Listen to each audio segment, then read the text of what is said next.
नमयं विष्णुपदाय कृष्णपृष्ठाय भूतले श्रीमते जयपताका स्वामिनिति नामिने नमयाचार्यपादाय निताय कृपाप्रदायिने गौरकथाधामदाय नगरग्रामतारिणे नमयं विष्णुपादाय कृष्णपृष्ठाय भूतले श्रीमते भक्तिवेदांत स्वामिनिति नामिने नमस्ते सरस्वती देवे गौरवाणी प्रचारिणे निर्विशेषशून्यवादी पाश्चात्य देशतारिणे वाञ्छाकल्पतरुभ्यश्च कृपा सिन्धुभैव च पतितानां पावनेभ्यो वैष्णवेभ्यो नमो नमः। श्री कृष्ण चैतन्य प्रभु नित्यानंद श्री अद्वैत गदाधर शिवासादि गौर भक्त वृंद हरे कृष्णा कृष्णा कृष्णा हरे हरे हरे राम राम राम हरे हरे। हरिनाम संकीर्तन की जाय, प्रभुपाद की जाय, गौर प्रेमानंदे हरि हरि बोल। जय प्रभुपाद। श्री चैतन्य चरितामृत की তাই গৌর প্রেমানন্দে হরি হরি বল। তো আজকে আমরা শ্রী চৈতন্য চরিতামৃত আদিলীলা পঞ্চম পরিচ্ছেদের শ্রী নিত্যানন্দ তত্ত্ব নিরূপণ বিষয়বস্তুর 41 নম্বর শ্লোক থেকে শ্রবণ করব। তো এটি শ্রবণের প্রারম্ভে আমি আমার পরমারাধ্য গুরুপাদ পদ্ম ইস্কন প্রতিষ্ঠাতা আচার্য কৃষ্ণ কৃপা শ্রীমূর্তি শিল অভয়চরণারবিন্দ ভক্তিবেদান্ত স্বামী প্রভুপাদের অন্যতম কৃপাধন্য ইস্কনের অন্যতম গুরু এবং ইস্কন নামহট্টের বিশ্ব প্রচারক মন্ত্রী ওম বিষ্ণুপাদ অষ্টোত্তর শত শ্রীমৎ জয়পতাকা স্বামী শ্রীল গুরু মহারাজের পাদপদ্মে দণ্ডবত প্রণতি নিবেদন করে তার অহেতুকী কৃপা ও আশীর্বাদ প্রার্থনা করছি এবং আমার পরমারাধ্য পরম গুরুপাদ পদ্ম ইস্কন প্রতিষ্ঠাতা আচার্য কৃষ্ণ কৃপা শ্রীমূর্তি শিল অভয়চরণারবিন্দ ভক্তিবেদান্ত স্বামী শ্রীল প্রভুপাদের পাদপদ্মে দণ্ডবত প্রণতি নিবেদন করে তার অহেতুকী কৃপা ও আশীর্বাদ প্রার্থনা করছি।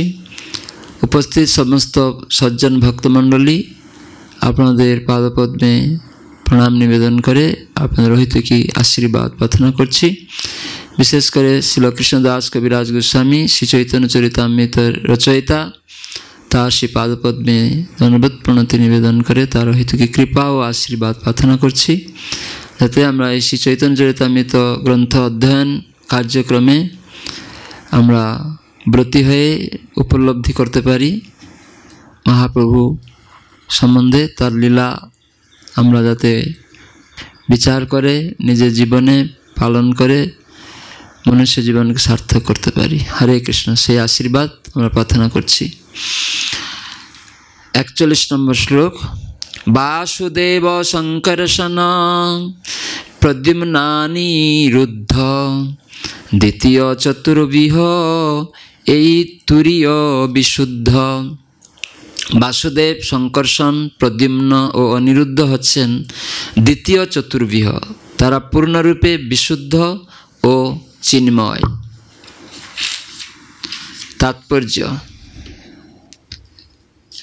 আজকে আমাদের একটু ধৈর্য ধরে শ্রবণ করতে হবে, কেননা এই তাৎপর্য অনেক বড় প্রভুপাদ দিয়েছেন, এটি উপলব্ধি করতে হবে, বিচার করতে হবে ভালো করে। প্রভুপাদ খুব সুন্দর বিশাল তাৎপর্য প্রদান করেছেন।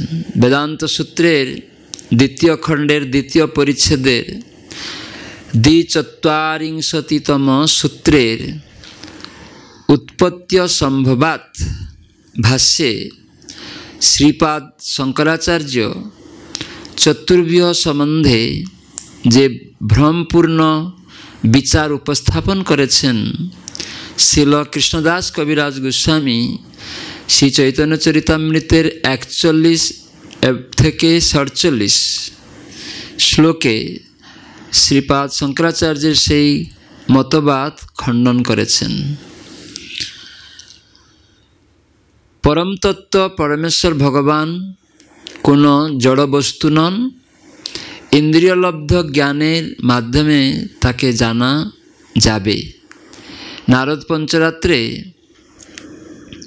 নারায়ণ স্বয়ং দেবাদিদেব মহাদেবকে সেই তত্ত্ব বিশ্লেষণ করেছেন, কিন্তু মহাদেবের অবতার শঙ্করাচার্য তার প্রভু শ্রী নারায়ণের আদেশে চরম বিলুপ আকাঙ্ক্ষী অদ্বৈতবাদীদের বিভ্রান্ত করেছিলেন।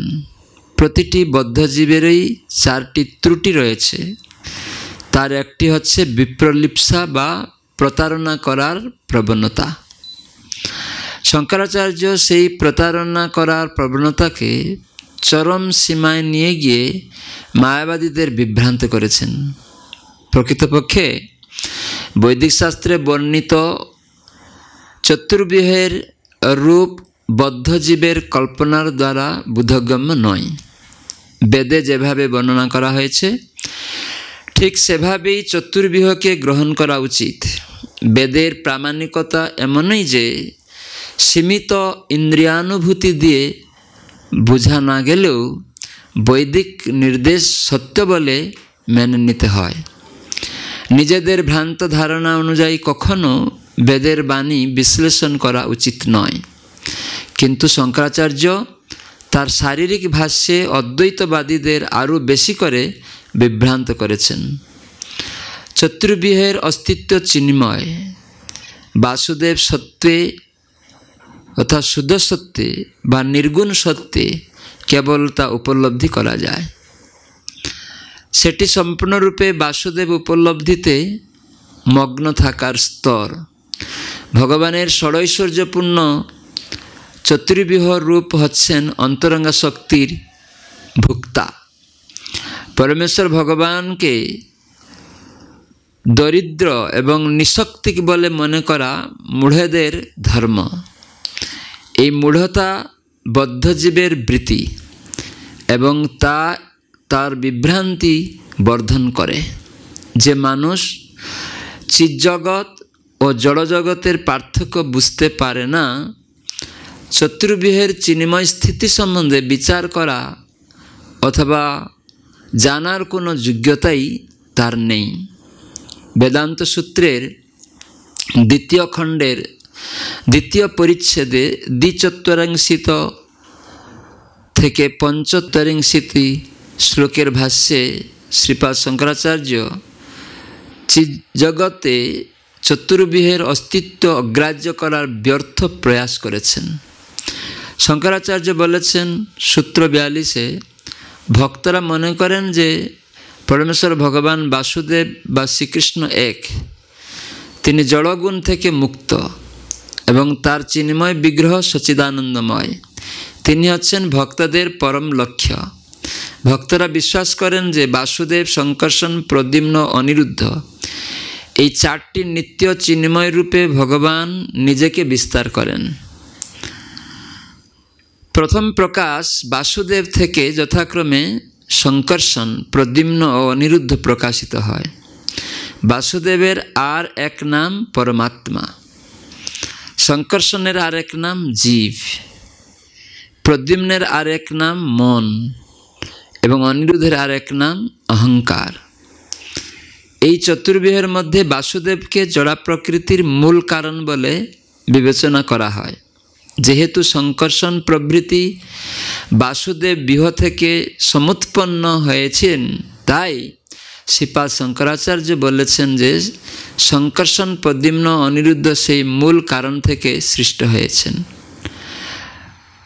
মহাত্মারা বলে গিয়েছেন যে নারায়ণ, যার আর এক নাম পরমাত্মা, তিনি জড়জগতের অতীত এবং তা বৈদিক শাস্ত্রের কথা।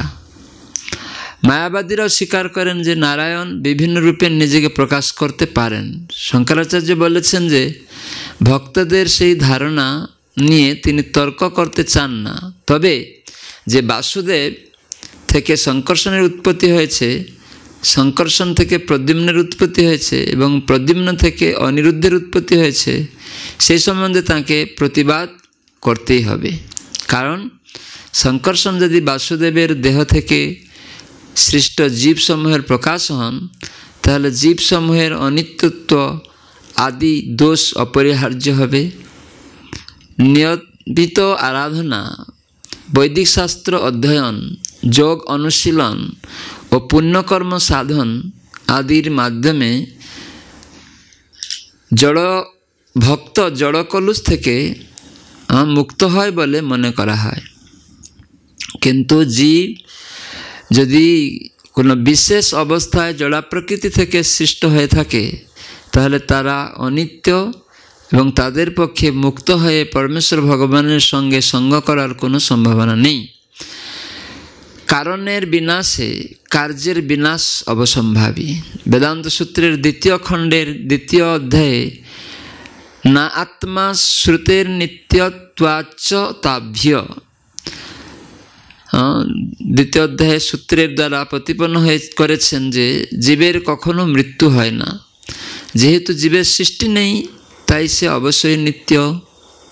শঙ্করাচার্য বলেছেন সূত্রের 43-তে, ভগবত ভক্তেরা মনে করেন যে সংকর্ষণ নামক কর্তা জীব থেকে প্রদ্যুম্ন নামক ইন্দ্রিয়ের কারণ জন্মেছে। কিন্তু আমরা কখনো কখনো ব্যক্তিকে ইন্দ্রিয় সৃষ্টি করতে দেখি না। ভক্তরা আরও বলেন যে প্রদ্যুম্ন থেকে অহংকারের কারণ অনিরুদ্ধের জন্ম হয়েছে। কিন্তু যতক্ষণ পর্যন্ত না ভক্তরা দেখাতে পারছেন জীব কিভাবে অহংকার ও ইন্দ্রিয় সৃষ্টি করে, ততক্ষণ বেদান্ত সূত্রের এই প্রকার ব্যাখ্যা গ্রহণযোগ্য নয়। কারণ অন্য কোনো দার্শনিক সেভাবে সূত্র স্বীকার করেন না। শঙ্করাচার্য আরও বলেছেন সূত্র 44-এ, ভক্তদের এই ধারণাও স্বীকার করা যায় না যে সংকর্ষণ প্রদ্যুম্ন অনিরুদ্ধ পরমপুরুষ ভগবানের মতো জ্ঞান, সম্পদ, বীর্য, সৌন্দর্য, যশ ও বৈরাগ্য এই ষড়ৈশ্বর্যে পূর্ণ এবং জন্ম মৃত্যুর চক্র থেকে মুক্ত। এমনকি তারা পূর্ণ প্রকাশ হলেও তাদের উৎপাদনে দোষ থেকে যায়। বাসুদেব, সংকর্ষণ, প্রদ্যুম্ন, অনিরুদ্ধ এরা পরস্পর ভিন্ন, একাত্মক নন, অথচ সকলেই সমধর্মী এবং ঈশ্বর। এই অর্থ যদি অভিপ্রেত হয়, তাহলে অনেক ঈশ্বর স্বীকার করতে হয়। বহু সংখ্যক ঈশ্বর স্বীকার করা নিষ্প্রয়োজন, কেননা সর্বশক্তিমান এক ঈশ্বর স্বীকার করলেই যথেষ্ট। উপরন্তু বহু সংখ্যক ভগবানের অস্তিত্ব স্বীকারের দ্বারা ভগবান বাসুদেবের একম এবা দ্বিতীয়ত্ব হানি হয়। যদি মেনে নেওয়া হয় যে এই চতুর্বিহ ভগবানেরই সমপর্যায়ভুক্ত এবং তারা সকলেই সমদর্শী, তাহলেও উৎপত্তি অসম্ভব দোষ পরিহার করা যায় না। কারণ প্রত্যেকের অস্তিত্বে কোনরূপ আতিশয্য না থাকলে বাসুদেব থেকে সংকর্ষণের, সংকর্ষণের থেকে প্রদ্যুম্নের এবং প্রদ্যুম্ন থেকে অনিরুদ্ধের জন্ম হতে পারে না। কার্য ও কারণের মধ্যে কোনো বৈশিষ্ট্য আছে তা স্বীকার করতেই হবে। যেমন মৃত্তিকা থেকে ঘট প্রস্তুত করা হয়, সুতরাং এই ক্ষেত্রে মৃত্তিকা হচ্ছে ঘটের কারণ এবং ঘট মৃত্তিকার কার্য। পৃথকত্ব না থাকলে কোনটি কার্য কোনটি কারণ তা নির্দেশ করতে পারা যায় না।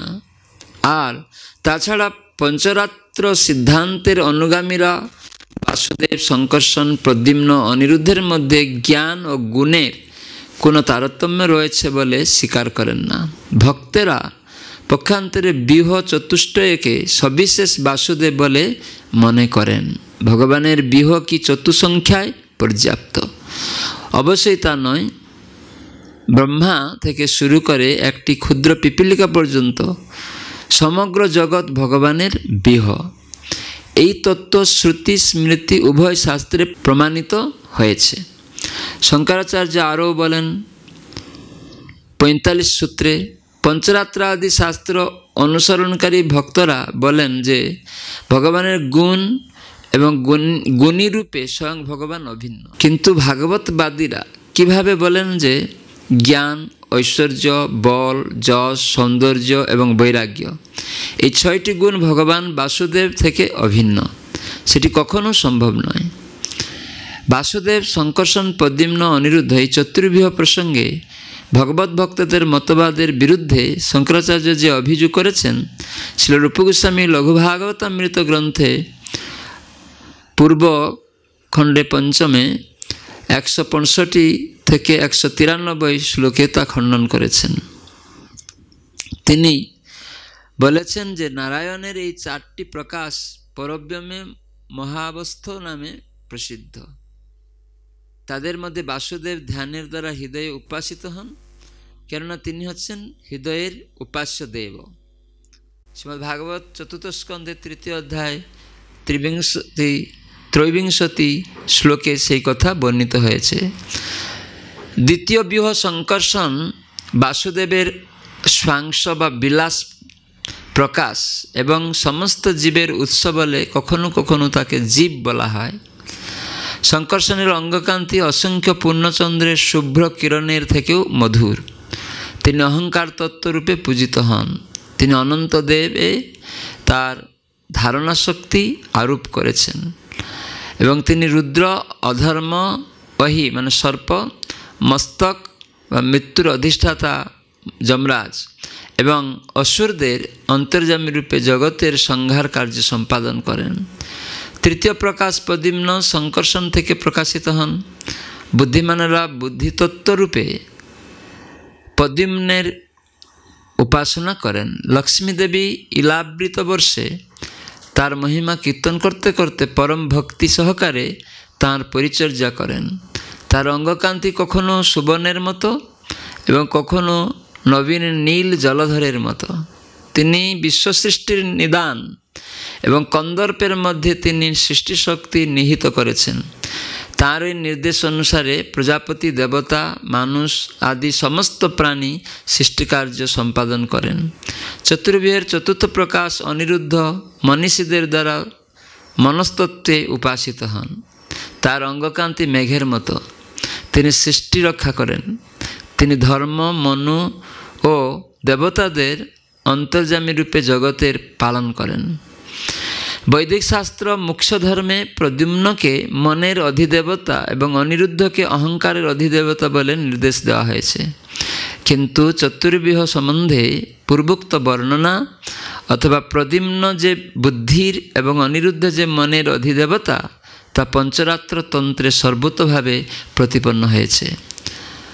ভগবানের বিলাস ও অচিন্ত্য শক্তি সম্বন্ধে লঘু ভাগবতামৃতে পঞ্চমের 86 থেকে 100 শ্লোকে খুব সুন্দরভাবে বিশ্লেষণ করা হয়েছে। শঙ্করাচার্যের উক্তি খণ্ডন করে মহাবরাহ পুরাণে বলা হয়েছে, সর্বে নিত্যাঃ শাশ্বতাশ্চ দেহাস্তস্য পরাত্মনঃ হানো উপাদান রহিতা নৈব প্রকৃতিজাহ কচ্চিৎ। পরমেশ্বর ভগবানের সর্ববিধ দেহ চিন্ময় ও নিত্য এবং সর্ববিধ দেহ সর্বজগতের বিভিন্ন ব্রহ্মাণ্ডে পুনঃ পুনঃ আবির্ভূত হন। তাঁদের রূপ সচিত ও আনন্দময়। সেই সমস্ত দেহই ঘনীভূত পরমানন্দ, সর্ববিধ চিন্ময় গুণযুক্ত এবং যেহেতু তারা জড়া প্রকৃতির সৃষ্ট নয় তাই তারা শাশ্বত। তাঁদের রূপ চিন্ময় এবং তারা জড় কলুষ মুক্ত। এই উক্তির সমর্থনে নারদ পঞ্চরাত্রে বলা হয়েছে, মনির যথা বিভাগেন নীল পিতাদির্ভির্যুতঃ রূপভেদমবাপ্নোতি ধ্যান ভেদাদ তথাচ্যুতঃ। বৈদুর্যমণি যেমন স্থান ভেদে নীল, হলুদ প্রভৃতি বর্ণ ধারণ করে, তেমনি ভগবান অচ্যুত উপাসনা ভেদে তার স্বরূপ বিভিন্নভাবে প্রকাশ করতে পারেন। প্রতিটি অবতারই অন্য অবতারদের থেকে স্বতন্ত্র। তা সম্ভব কেবল ভগবানের অচিন্ত্য শক্তির প্রভাবে, যার দ্বারা তিনি যুগপৎ বিভিন্ন অংশ অবতার এবং সেই সমস্ত অবতারের উৎস মূল অবতারীর একত্ব বজায় রাখতে পারেন।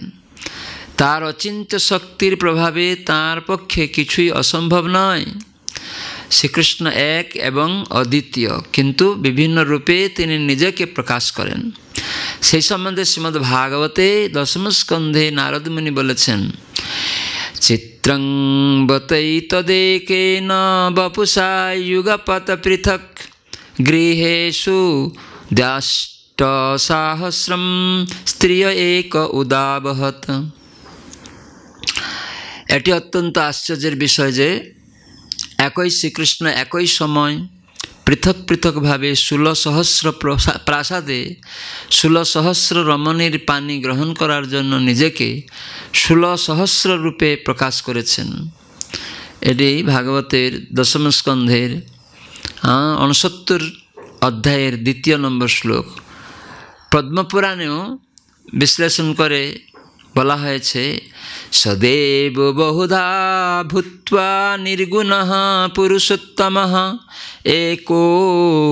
একী ভূয় পুনঃ সেতে নির্দোষ হরিরাদিকৃত। সে নির্গুণ নির্দোষ আদিকর্তা পুরুষোত্তম শ্রীহরি বহুরূপ হয়েও পুনরায় এক রূপে শয়ন করেন। শ্রীমদ্ ভাগবতের দশম স্কন্ধেও বলা হয়েছে, যজন্তি ত্বন্ময়াস্ত্বাং বৈ বহুমূর্তৈক মূর্তিকম। হে ভগবান, তুমি বহুমূর্তি হওয়া সত্ত্বেও অদ্বিতীয়, তাই শুদ্ধ ভক্তরা একাগ্র চিত্তে কেবল তোমারই আরাধনা করেন। দশম স্কন্ধের 40 অধ্যায়ে 7 নম্বর শ্লোকে বলা হয়েছে। কুর্ম পুরাণে বলা হয়েছে, অস্থূলশ্চাননুশ্চৈব স্থূলো অনুশ্চৈব সর্বতঃ অবর্ণঃ সর্বতঃ পৃক্তঃ শ্যামো রক্তাস্তলোচনা। রক্তান্তলোচনা। পরমেশ্বর ভগবান সবিশেষ হওয়া সত্ত্বেও নির্বিশেষ, তিনি বৃহৎ হওয়া সত্ত্বেও অনুসদৃশ এবং বর্ণহীন হওয়া সত্ত্বেও কৃষ্ণবর্ণ, আরক্ত লোচন। জড় বিচারে এগুলি পরস্পর বিরোধী বলে মনে হতে পারে, কিন্তু আমরা যদি বুঝতে পারি যে পরমেশ্বর ভগবান অচিন্ত্য শক্তি সম্পন্ন, তাহলে তার পক্ষে সেগুলি সব সময় সম্ভব।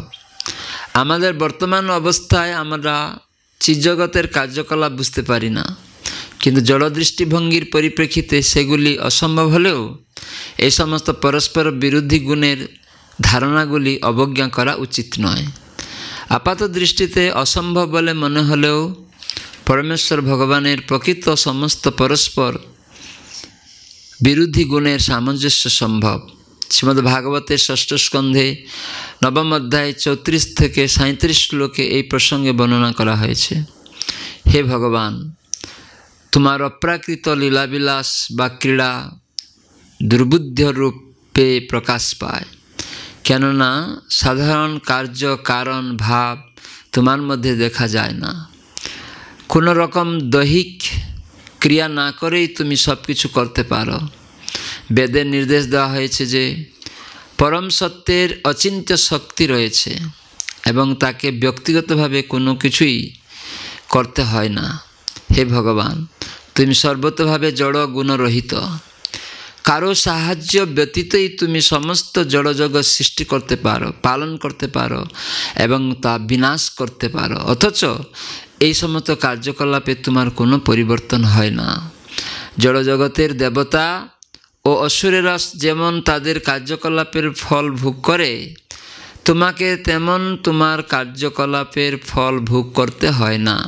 কর্মের ফলের দ্বারা প্রভাবিত না হয়ে তুমি নিত্যকাল তোমার পূর্ণ চিৎশক্তি সহ বিরাজ করো, তা আমরা পূর্ণরূপে উপলব্ধি করতে পারি না।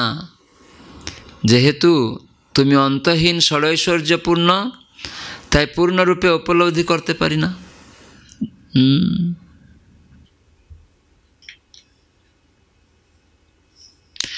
যেহেতু তুমি অন্তহীন ষড়ৈশ্বর্যপূর্ণ, তাই তোমার চিন্ময় গুণরাশি গণনা করে শেষ করা যায় না। দার্শনিক ও চিন্তাশক্তি ব্যক্তিরা দৃশ্যজগতের বিরুদ্ধ প্রকাশ ও যুক্তিতর্কের প্রভাবে মহাচ্ছন্ন। বাকচাতুর্য ও বিবিধ শাস্ত্রমতের দ্বারা তাদের বুদ্ধি বিভ্রান্ত। তাই তাদের মতবাদ সকলের শাসক ও নিয়ন্তা তোমাকে স্পর্শ করতে পারে না। তোমার অচিন্ত্য শক্তির প্রভাবে জড়গুণ তোমাকে স্পর্শ করতে পারে না। সমস্ত প্রাকৃত জ্ঞানের অতীত তোমার বিশুদ্ধ চিন্ময় সত্তার প্রভাবে তুমি মনোধর্ম প্রসূত সমস্ত জল্পনা কল্পনার অতীত। তোমার অচিন্ত্য শক্তির পক্ষে কোনো কিছুই অসম্ভব নয়। মানুষ কখনো মনে করতে পারে যে সবিশেষ বা নির্বিশেষ অথবা গুণময় বা নির্গুণ এই দুটি যে তোমার ভিন্ন স্বরূপ তা নয়। ভাবনা ভেদে তোমার একই স্বরূপের দুই প্রকার প্রকাশ মাত্র। যাদের বুদ্ধি বিপর্যস্ত বা বিভ্রান্ত হয়েছে তাদের যেমন রজ্জুতে সর্পভ্রম হয়, তেমনি যাদের বুদ্ধি তোমার সম্বন্ধে অনিশ্চিত তাদের মধ্যে তুমি ভিন্ন ভিন্ন দার্শনিক মতবাদ প্রকাশ করো। চিন্ময় কার্যকলাপ এবং জড়জাগতিক কার্যকলাপের পার্থক্য আমাদের সব সময় মনে রাখতে হবে। পূর্ণ চিন্ময় পরমেশ্বর ভগবান কোনো রকম সাহায্য ব্যতীতই যে কোনো কার্য সম্পাদন করতে পারেন। জড়জগতে আমরা যদি একটি মৃৎপাত্র তৈরি করতে চাই তাহলে আমাদের উপাদান, যন্ত্র ও শ্রমিকের প্রয়োজন হয়। কিন্তু আমাদের সেই ধারণা পরমেশ্বর ভগবানের কার্যকলাপে আরোপ করা উচিত নয়। কেননা ভগবান কোনো কিছুর সাহায্য ব্যতীত পলকের মধ্যে সব কিছু সৃষ্টি করতে পারেন। কোনো বিশেষ উদ্দেশ্য সাধন করার জন্য ভগবান আবির্ভূত হন বলে এটি মনে করা উচিত নয় যে অবতরণ না করলে তিনি সেই কার্য সম্পাদন করতে পারতেন না। তার ইচ্ছাশক্তির প্রভাবে তিনি যে কোনো কার্য সম্পাদন করতে পারেন। তাঁর অহেতুকী কৃপার প্রভাবে তাকে ভক্তদের উপর নির্ভরশীল বলে মনে হয়। তিনি যশোদা মায়ের সন্তান রূপে আবির্ভূত হয়েছিলেন। তার অর্থ এই নয় যে তিনি মা যশোদার ভরণ পোষণের উপর নির্ভরশীল ছিলেন। পক্ষান্তরে তিনি সেই ভূমিকা গ্রহণ করেছিলেন তার অহেতুকী কৃপার প্রভাবে। তিনি যখন তার ভক্তদের পরিত্রাণের জন্য আবির্ভূত হন তখন তিনি স্বাভাবিকভাবেই তাদের জন্য নানা রকম দুঃখ কষ্ট স্বীকার করেন। ভগবদ্গীতায় বলা হয়েছে যে ভগবান প্রতিটি জীবের প্রতি সমভাবাপন্ন হওয়ার ফলে কেউই তার শত্রু নয় অথবা বন্ধু নয়। কিন্তু যে সমস্ত ভক্ত প্রেমভক্তি সহকারে নিরন্তর তার কথা চিন্তা করেন তাদের প্রতি তিনি বিশেষভাবে স্নেহপরায়ণ। তাই নিরপেক্ষভাবে বা তার নিরপেক্ষতা ও পক্ষপাতিত্ব উভয়ই ভগবানের চিন্ময় গুণাবলীর অন্তর্ভুক্ত এবং তা অচিন্ত্য শক্তির দ্বারা যথাযথভাবে বিন্যস্ত হয়। ভগবান হচ্ছেন পরম ব্রহ্ম অথবা নির্বিশেষ ব্রহ্মের উৎস, যা হচ্ছে তার নিরপেক্ষতার সর্বব্যাপ্ত রূপ। কিন্তু তার সবিশেষ রূপে অর্থাৎ সমস্ত চিৎ ঐশ্বর্যের অধীশ্বর রূপে ভগবান তার ভক্তের পক্ষ অবলম্বন করে পক্ষপাতিত্ব প্রদর্শন করেন। পক্ষপাতিত্ব, নিরপেক্ষতা আদি সমস্ত গুণই ভগবানের মধ্যে রয়েছে। তা না হলে জড় সৃষ্টিতে সেগুলি দেখা যেত না। যেহেতু তিনি হচ্ছেন পূর্ণ সত্তা, তাই সব কিছুই যথাযথভাবে তাঁর মধ্যে রয়েছে। আপেক্ষিক জগতে সমস্ত গুণগুলি বিকৃতভাবে প্রকাশিত হয়েছে, তাই অদ্বৈত সম্বন্ধে আমাদের ধারণা বিকৃত। চিৎজগতের কার্যকলাপ যেহেতু কোনো নিয়ম বা ভিত্তির দ্বারা বিশ্লেষণ করা যায় না, তাই ভগবানকে অধৈর্যজ বা ইন্দ্রিয়ানুভূতির অতীত বলে বর্ণনা করা হয়। কিন্তু আমরা যদি ভগবানের অচিন্ত্য শক্তি স্বীকার করি তাহলে আমরা তার মধ্যে সব কিছুই সামঞ্জস্য দেখতে পাব। অভক্তরা ভগবানের অচিন্ত্য শক্তি হৃদয়ঙ্গম করতে পারে না, ফলে তিনি তাদের অভিজ্ঞতার অতীত। ব্রহ্মসূত্রের প্রণেতা সেই তত্ত্ব স্বীকার করে বলেছেন, শ্রুতেস্তু শব্দ মূলত্বাৎ।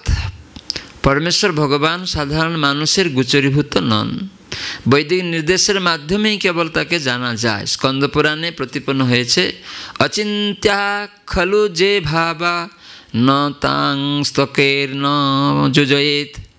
যে বিষয় সাধারণ মানুষের চিন্তার অতীত, সেই বিষয় নিয়ে তর্ক করা উচিত নয়।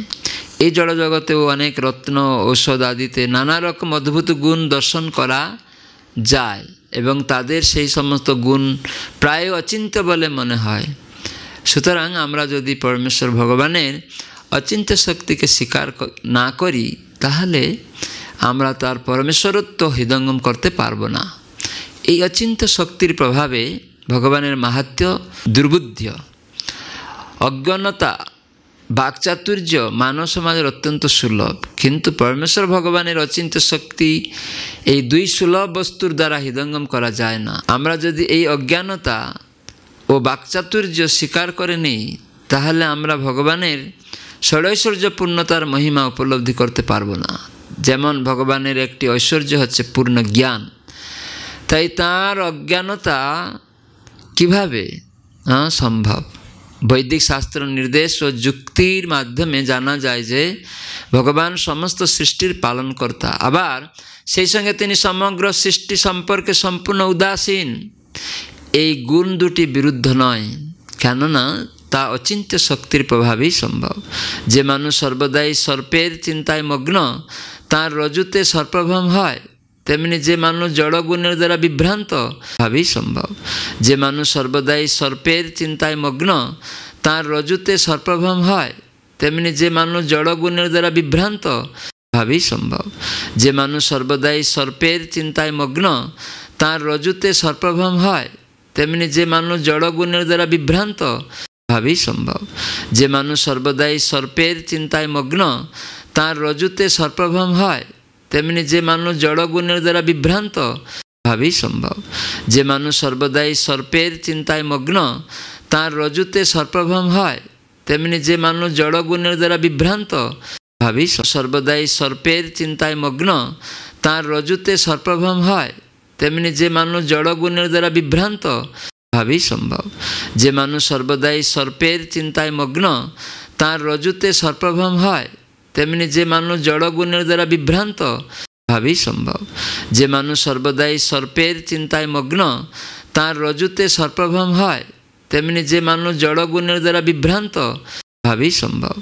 যে মানুষ সর্বদাই সর্পের চিন্তায় মগ্ন, তার রজুতে সর্পভ্রম হয়, তেমনি যে মানুষ জড়গুণের দ্বারা বিভ্রান্ত ভাবেই সম্ভব। যে মানুষ সর্বদাই সর্পের চিন্তায় মগ্ন, তার রজুতে সর্পভ্রম হয়, তেমনি যে মানুষ জড়গুণের দ্বারা বিভ্রান্ত ভাবেই সম্ভব। যে মানুষ সর্বদাই সর্পের চিন্তায় মগ্ন, তার রজুতে সর্পভ্রম হয়, তেমনি যে মানুষ জড়গুণের দ্বারা বিভ্রান্ত ভাবেই সম্ভব। যে মানুষ সর্বদাই সর্পের চিন্তায় মগ্ন, তার রজুতে সর্পভ্রম হয়, তেমনি যে মানুষ জড়গুণের দ্বারা বিভ্রান্ত ভাবেই সম্ভব। যে মানুষ সর্বদাই সর্পের চিন্তায় মগ্ন, তার রজুতে সর্পভ্রম হয়, তেমনি যে মানুষ জড়গুণের দ্বারা বিভ্রান্ত ভাবেই সম্ভব। যে মানুষ সর্বদাই সর্পের চিন্তায় মগ্ন, তার রজুতে সর্পভ্রম হয়, তেমনি যে মানুষ জড়গুণের দ্বারা বিভ্রান্ত ভাবেই সম্ভব। যে মানুষ সর্বদাই সর্পের চিন্তায় মগ্ন, তার রজুতে সর্পভ্রম হয়, তেমনি যে মানুষ জড়গুণের দ্বারা বিভ্রান্ত ভাবেই সম্ভব। যে মানুষ সর্বদাই সর্পের চিত্তে সর্পভ্রম হয়, তেমনি যে মানুষ জড়গুণের দ্বারা বিভ্রান্ত ভাবেই সম্ভব। যে মানুষ সর্বদাই সর্পের চিন্তায় মগ্ন, তার রজুতে সর্পভ্রম হয়, তেমনি যে মানুষ জড়গুণের দ্বারা বিভ্রান্ত ভাবেই সম্ভব। যে মানুষ সর্বদাই সর্পের চিন্তায় মগ্ন, তার রজুতে সর্পভ্রম হয়, তেমনি যে মানুষ জড়গুণের দ্বারা বিভ্রান্ত ভাবেই সম্ভব। যে মানুষ সর্বদাই সর্পের চিন্তায় মগ্ন, তার রজুতে সর্পভ্রম হয়, তেমনি যে মানুষ জড়গুণের দ্বারা বিভ্রান্ত ভাবেই সম্ভব। যে মানুষ সর্বদাই সর্পের চিন্তায় মগ্ন, তার রজুতে সর্পভ্রম হয়, তেমনি যে মানুষ জড়গুণের দ্বারা বিভ্রান্ত ভাবেই সম্ভব। যে মানুষ সর্বদাই সর্পের চিন্তায় মগ্ন, তার রজুতে সর্পভ্রম হয়, তেমনি যে মানুষ জড়গুণের দ্বারা বিভ্রান্ত ভাবেই সম্ভব। যে মানুষ সর্বদাই সর্পের চিন্তায় মগ্ন, তার রজুতে সর্পভ্রম হয়, তেমনি যে মানুষ জড়গুণের দ্বারা বিভ্রান্ত ভাবি সম্ভব। যে মানুষ সর্বদাই সর্পের চিন্তায় মগ্ন তার রজুতে সর্পভ্রম হয়, তেমনি যে মানুষ জড়গুণের দ্বারা বিভ্রান্ত ভাবি সম্ভব। যে মানুষ সর্বদাই সর্পের চিন্তায় মগ্ন তার রজুতে সর্পভ্রম হয়, তেমনি যে মানুষ জড়গুণের দ্বারা বিভ্রান্ত ভাবি সম্ভব। যে মানুষ সর্বদাই সর্পের চিন্তায় মগ্ন তার রজুতে সর্পভ্রম হয়, তেমনি যে মানুষ জড়গুণের দ্বারা বিভ্রান্ত ভাবি সম্ভব। যে মানুষ সর্বদাই সর্পের চিন্তায় মগ্ন তার রজুতে সর্পভ্রম হয়, তেমনি যে মানুষ জড়গুণের দ্বারা বিভ্রান্ত ভাবি সম্ভব। যে মানুষ সর্বদাই সর্পের চিন্তায় মগ্ন তার রজুতে সর্পভ্রম হয়, তেমনি যে মানুষ জড়গুণের দ্বারা বিভ্রান্ত ভাবি সম্ভব। যে মানুষ সর্বদাই সর্পের চিন্তায় মগ্ন তার রজুতে সর্পভ্রম হয়, তেমনি যে মানুষ জড়গুণের দ্বারা বিভ্রান্ত ভাবি সম্ভব। যে মানুষ সর্বদাই সর্পের চিন্তায় মগ্ন তার রজুতে সর্পভ্রম হয়, জড়গুণের দ্বারা বিভ্রান্ত ভাবি সম্ভব। যে মানুষ সর্বদাই সর্পের চিন্তায় মগ্ন তার রজুতে সর্পভ্রম হয়, তেমনি যে মানুষ জড়গুণের দ্বারা বিভ্রান্ত ভাবি সম্ভব। যে মানুষ সর্বদাই সর্পের চিন্তায় মগ্ন তার রজুতে সর্পভ্রম হয়, তেমনি যে মানুষ জড়গুণের দ্বারা বিভ্রান্ত ভাবি সম্ভব। যে মানুষ সর্বদাই সর্পের চিন্তায় মগ্ন তার রজুতে সর্পভ্রম হয়, তেমনি যে মানুষ জড়গুণের দ্বারা বিভ্রান্ত ভাবি সম্ভব। যে মানুষ সর্বদাই সর্পের চিন্তায় মগ্ন তার রজুতে সর্পভ্রম হয়, তেমনি যে মানুষ জড়গুণের দ্বারা বিভ্রান্ত ভাবি সম্ভব। যে মানুষ সর্বদাই সর্পের চিন্তায় মগ্ন তার রজুতে সর্পভ্রম হয়, তেমনি যে মানুষ জড়গুণের দ্বারা বিভ্রান্ত ভাবি সম্ভব। যে মানুষ সর্বদাই সর্পের চিন্তায় মগ্ন তার রজুতে সর্পভ্রম হয়, তেমনি যে মানুষ জড়গুণের দ্বারা বিভ্রান্ত ভাবি সম্ভব। যে মানুষ সর্বদাই সর্পের চিন্তায় মগ্ন তার রজুতে সর্পভ্রম হয়, তেমনি যে মানুষ জড়গুণের দ্বারা বিভ্রান্ত ভাবি সম্ভব। যে মানুষ সর্বদাই সর্পের চিন্তায় মগ্ন তার রজুতে সর্পভ্রম হয়, তেমনি যে মানুষ জড়গুণের দ্বারা বিভ্রান্ত যে মানুষ সর্বদাই সর্পে তার রজুতে সর্পে যে মানুষ জড়গুণের দ্বারা মানুষ সর্বদাই সর্পে তার রজুতে সর্পে যে মানুষ জড়গুণের দ্বারা মানুষ সর্বদাই সর্পে তার রজুতে সর্পে যে মানুষ জড়গুণের দ্বারা মানুষ সর্বদাই সর্পে তার রজুতে সর্পে যে মানুষ জড়গুণের দ্বারা মানুষ সর্বদাই সর্পে তার রজুতে সর্পে যে মানুষ জড়গুণের দ্বারা মানুষ সর্বদাই সর্পে তার রজুতে সর্পে যে মানুষ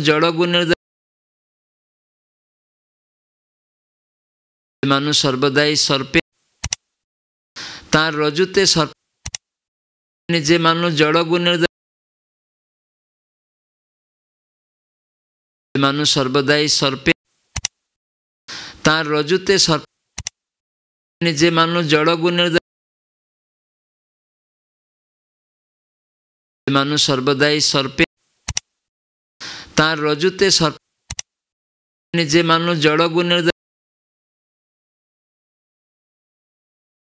মানুষ সর্বদাই সর্পে তার রজুতে সর্পে যে মানুষ জড়গুণের দ্বারা